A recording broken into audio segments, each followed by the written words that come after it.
Our objective in this lesson is to completely factor sum and difference of two cubes.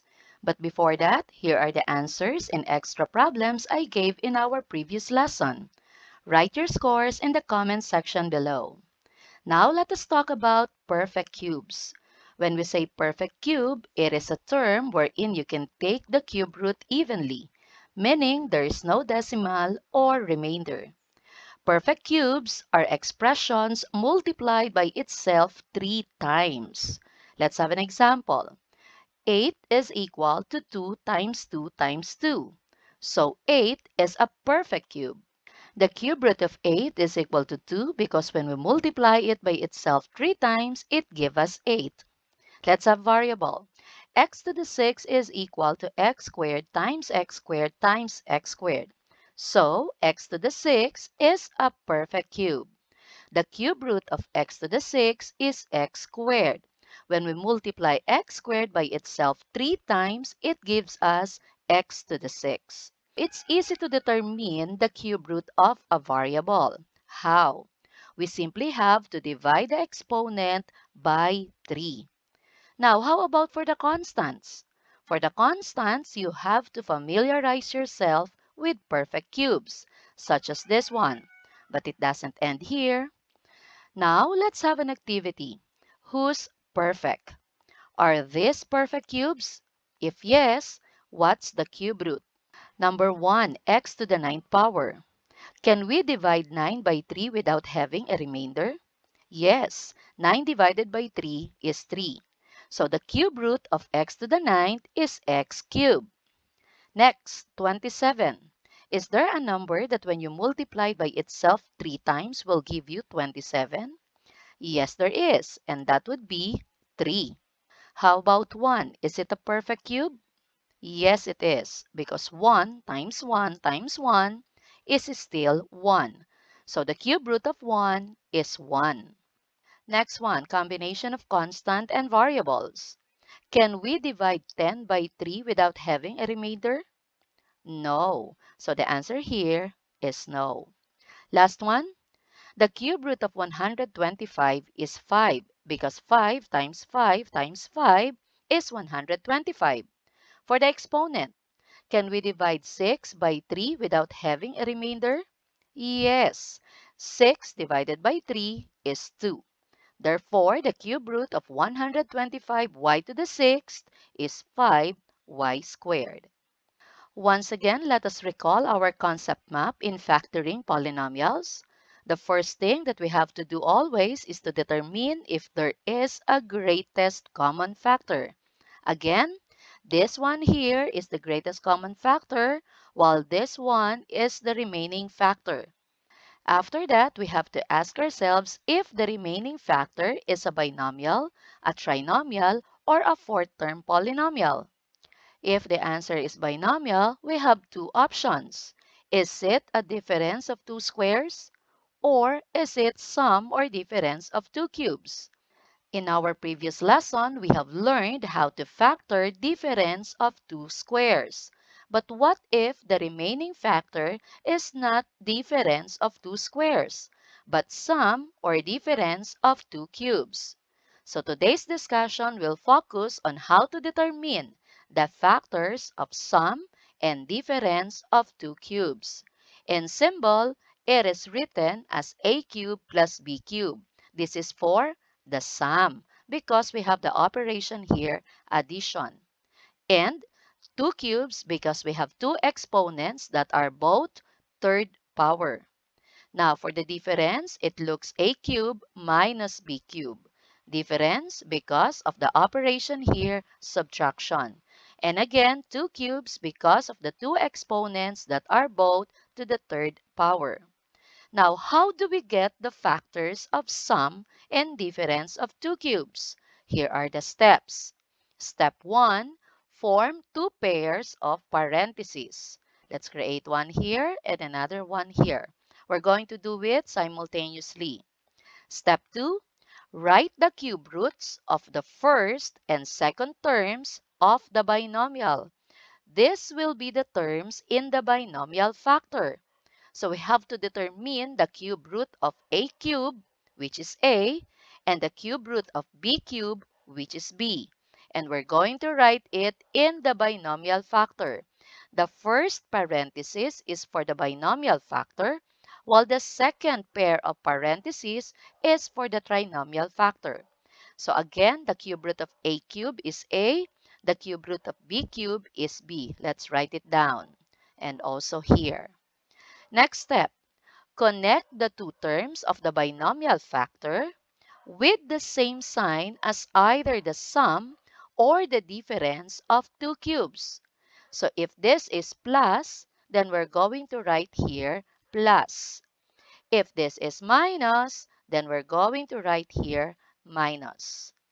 Next step, take the squares of the first and last terms of the binomial factor for the first and last terms of the trinomial factor. So it means we're going to determine the square of the first term of the binomial factor as well as the square of the second term. And we're going to write it as the first and the third term of the trinomial factor. The square of a is a squared. The square of b is b squared. So we have to write it. And also here. And finally, take the product of the first and last terms of the binomial factor with an opposite sign of either the sum or the difference of two cubes for the middle term of the trinomial factor. So again, we're going to take the product of the first and the last term of the binomial factor, meaning we're going to multiply these two, and a times b is ab. Now, how about the sign? It says here, opposite sign of either the sum or the difference of the two cubes for the middle term of the trinomial factor. The opposite of plus is minus.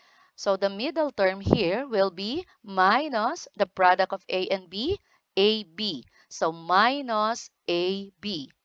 In here, the opposite of minus is plus, so we have here plus AB. Here is another way of doing it. Let me start with sum of two cubes. First, I'm going to create two pairs of parentheses. Next, I'm going to take the cube root of the first term and write it here.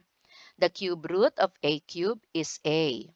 Next, whatever is the sign here, I'll simply copy. So this one will also be plus. Next one, I'm going to take the cube root of the second term and put it here. The cube root of b cube is b. Next, for the trinomial factor, first I'm going to square this term. And the square of a is a squared. Next, for the sign of the middle term, it is just the opposite of this one. So if this is plus, then this will be minus. Now, how about the middle term? I will simply multiply the first and the second term of the binomial factor. A times b is ab. For the third term, let's start with the sign. It is always positive. And the third term is the square of the second term. The square of b is b squared. Let's have for the difference of two cubes. So once again, two pairs of parentheses. Then I'll get the cube root of the first term, and the cube root of a cube is a. Next, for the sign, I'll simply have to copy the sign here. So this is also minus. Next, for the term here, simply get the cube root of this term. And the cube root of b cube is b. Now, for the trinomial factor, the first term will be the square of the first term here. And a squared is a squared. For the sign of the middle term in the trinomial factor, it is the opposite of this sign. If this is minus, this will be plus. For the middle term, it is the product of the first and the second term of the binomial factor. And a times b is ab. The sign of the third term is always positive. So we have here plus. And the third term is the square of the second term of the binomial factor. And b raised to the second power is b squared. Try this. Let's have 27x cubed minus 125. Again, two pairs of parentheses. Then we get the cube root of the first term. The cube root of 27 is 3, and the cube root of x cubed is x. So we have 3x. For the sign here, we simply have to copy this one, so this will be minus. For the second term of the binomial factor, let's get the cube root of this term. The cube root of 125 is 5. For the first term of the trinomial factor, that would be the square of the first term of the binomial factor. 3x quantity squared is 9x squared. For the sign here, we simply have to get the opposite of this sign, so this will be plus. For the middle term, we will multiply 3x and 5. 3x times 5 is 15x. For the sign of the third term, it's always positive. And for the third term, that would be the square of the second term of the binomial factor. And 5 squared is equal to 25. Here is now the complete factored form of 27x cubed minus 125. Let us do extra challenge. We have here 8b cubed minus 64b cubed. Our first question should be, is there a GCF? Is there a term that we can factor out from 8b cubed and 64d cubed? Yes, there is, because 8 and 64 are both divisible by 8. So if there's a GCF, we have to write it first and then followed by the remaining factor. So again, 8 and 64 are both divisible by 8. For the variable, since b cubed is different from d cubed, then we cannot factor any variable. So 8b cubed divided by 8 is b cubed. Negative 64 divided by 8 is negative 8. And then we have to copy d cubed. Next one, let us look at our remaining factor and ask ourselves, is it binomial, trinomial, or fourth-term polynomial? This is a binomial. If it is a binomial, could it be difference of two squares as a squared minus b squared? Obviously not, because this is to the third power, so no. Is it sum or difference of two cubes? Can we express it as a cube plus b cube or a cube minus b cube? Yes, it is difference of two cubes. So we're going to factor it as quantity a minus b times the quantity a squared plus ab plus b squared. And to do that, we're going to create two pairs of parentheses. Then we're going to take the cube root of b cubed, and that would be b.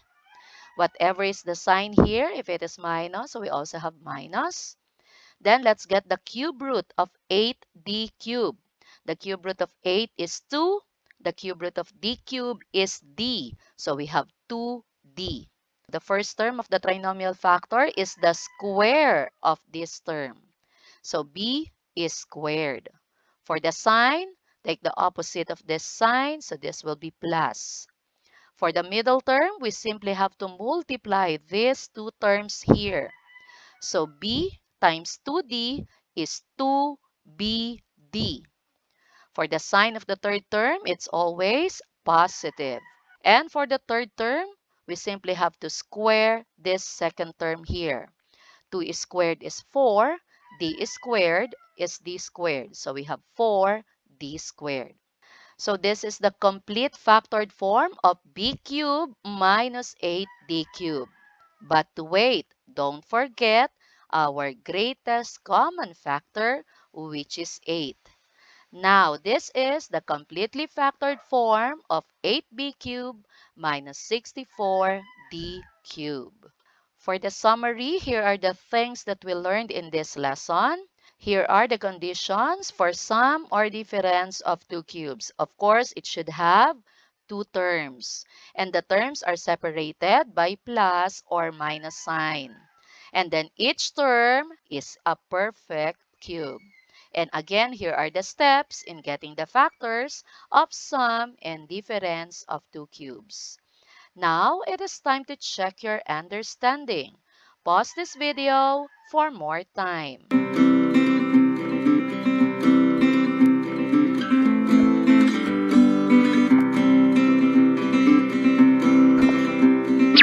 Let us answer. I'm going to teach you another way of doing it.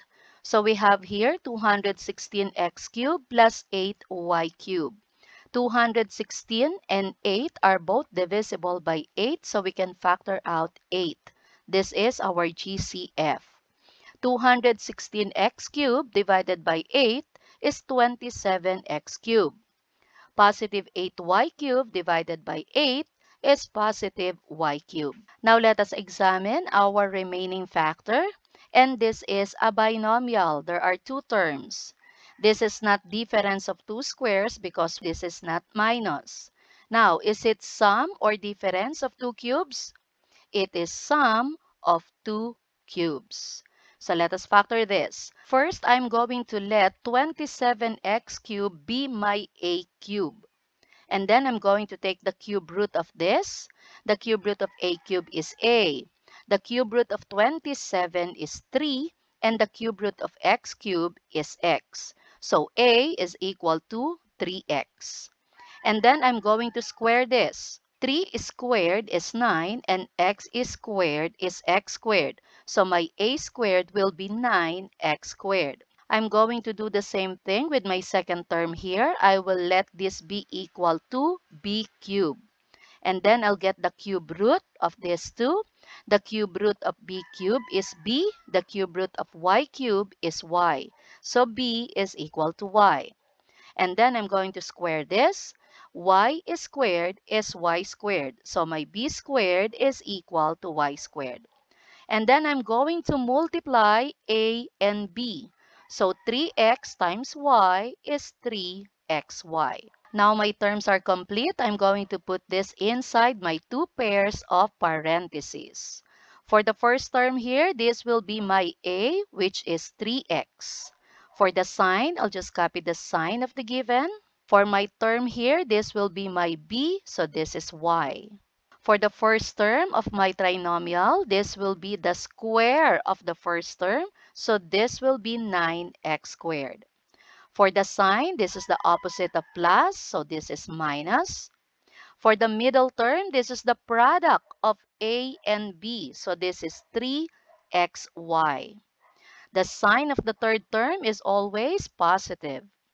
And for the last term, this is my b squared. This is y squared. But let us not forget our greatest common factor, which is 8. So we'll put it here in front. This is now the complete factored form of 216x cubed plus 8y cubed.